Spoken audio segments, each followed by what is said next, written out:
3 months ago, a swimmer who had never put her face in the water came to me with a simple goal: to swim one length of freestyle. But yesterday, she actually swam her first 50-meter freestyle without stopping and having a proper good technique, which swimmers actually train for years to develop this. But how did she do that? Using this exact 4-step progression that I'm about to share with you. If you tried to learn freestyle before but you have failed, or if you can barely swim a couple strokes without gasping for air, or if you're just starting out completely from the scratch, then this video will transform the way you think about swimming forever. I've coached thousands to swim on their first and continuous 50-meter freestyle, and I've discovered the exact sticking points that prevent beginner swimmers from succeeding. Inefficient breathing, poor body position, missed time, arm movements, and wasted energy.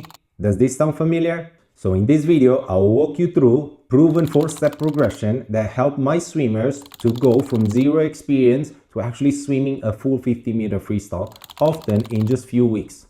As an Olympic swimmer and a full-time coach, I've refined this system through thousands of hours on the poolside. The difference between my approach and what you likely tried before is that I break freestyle down into learnable components in the exact right sequence. And what you're about to learn, it's not just theory, it's actually what it works based on measurable results from real beginners I coached. Step 1, the foundation, breathing control. So number one reason why beginners fail to swim is not just poor technique, it's actually poor breathing as well. So let me tell you about a 35 years old who came to me after 3 failed attempts at learning to swim freestyle. He could manage to swim 5 to 10 meters freestyle before he was panicking for air. So whenever I analyzed his swimming, I noticed that he wasn't fully exhaling underwater. So basically he was holding his breath, creating a carbon dioxide buildup that triggered his gasping reflex. Stand in the chest deep water with your shoulders submerged. Now take a normal breath, then put your face in the water. Exhale steadily through your nose for 3 seconds. Now rotate your head to the side, not lifting it up, until your mouth clears the surface. Take one quick breath in, then return your face to the water. Repeat these 10 breaths, focusing on the complete exhale. What makes this drill work? It actually establishes the fundamental rhythm of freestyle breathing, steady exhale underwater, quick inhale at the surface without the complexity of arm movement. After just 1 week of practicing this drill for 5 minutes daily, my swimmers could maintain continuous breathing for about 50 meters. His oxygen saturation level, which I measure with the pulse oximeter before and after his swimming, improved by 94 to 98% after exertions. Concrete evidence that his body was now properly processing the oxygen during the exercise. Step 2, body position, the foundation of efficiency. Now once breathing is solid, the next critical element is the body position. This is where most beginners waste 50 to 70% of their energy. So consider another swimmer, a 28 years old fitness instructor who came to me to learn how to swim because his legs were dragging in the deep water. Despite his excellent fitness, he could not swim for more than 15 meters without exhaustion. Whenever I analyzed his swimming, I saw the problem immediately. His body position created so much drag that he was essentially fighting with the water rather than moving through it. And what kind of exercise will help you to fix this? The streamline kick. Push off gently in a streamline position. Glide for a couple seconds, then start to kick. The key element here is to press your chest down slightly while engaging your core. Kick as far as possible, maintaining the kick and holding the streamline position. Whenever you want to breathe, lift your head forward, take a quick breath, place it back in the water while facing the bottom of the pool. This drill teaches you the optimal freestyle position while kicking before adding any arm stroke mechanics. By pressing your chest down slightly, your hips and legs are naturally raised to the surface, dramatically reducing the drag. Now, after practicing this drill for 2 weeks, his swim distance have doubled from 15 to over 25 meters per swim. Now, using a monitor or simply taking your heart rate the old school way, I actually measured his effort at a 25-meter distance, so his heart rate has dropped from 185 to 140 BPM, beats per minute, swimming the same 25 meters. That's a 25% reduction in effort simply from improving his body position. Step 3, the arm cycle. Powering forward.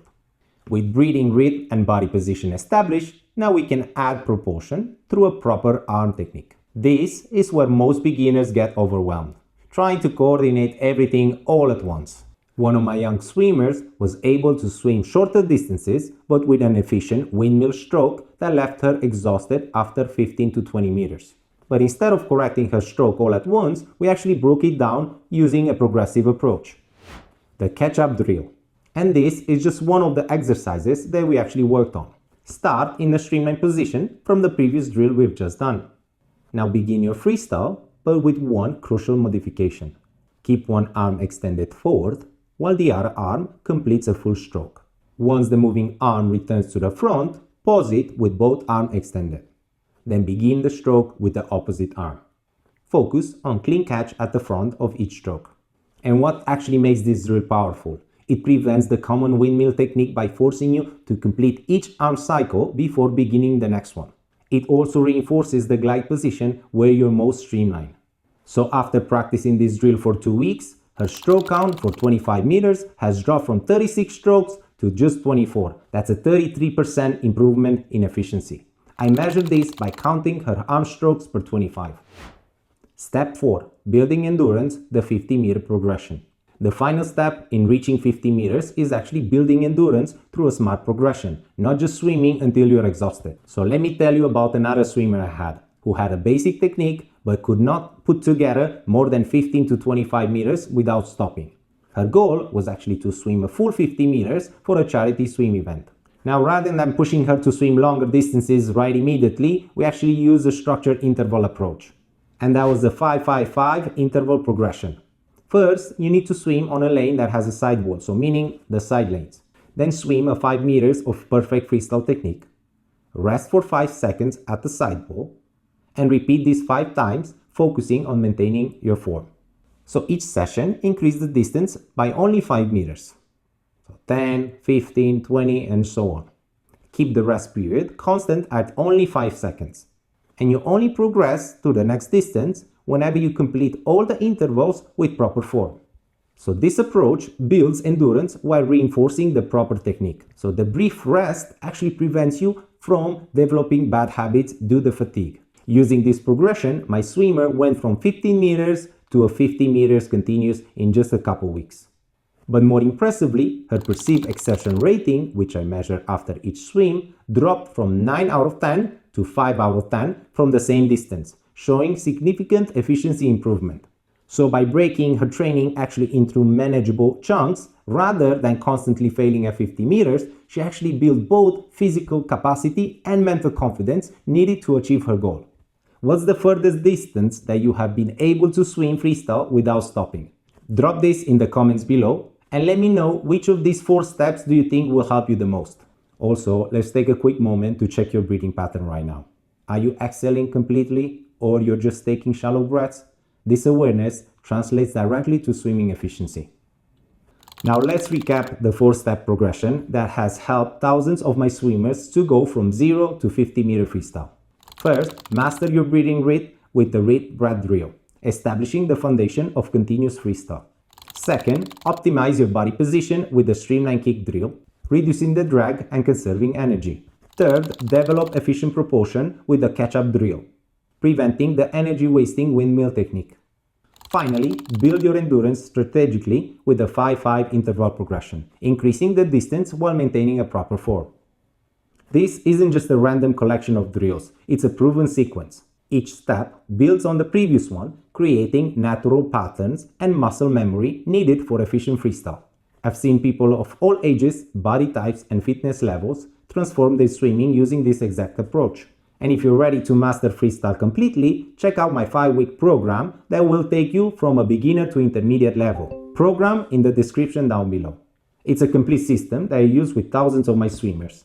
And I'm also curious to know what swimming goal you are actually working towards. Is it swimming your first 50 meters? Competing at an open water event? Swimming more efficiently? Let me know in the comments below and I'll try to pick one of your goals to focus on my next video. And if you found this helpful, hit subscribe for weekly swimming tips from my coaching experience. Remember, with the right progression, anyone can master freestyle.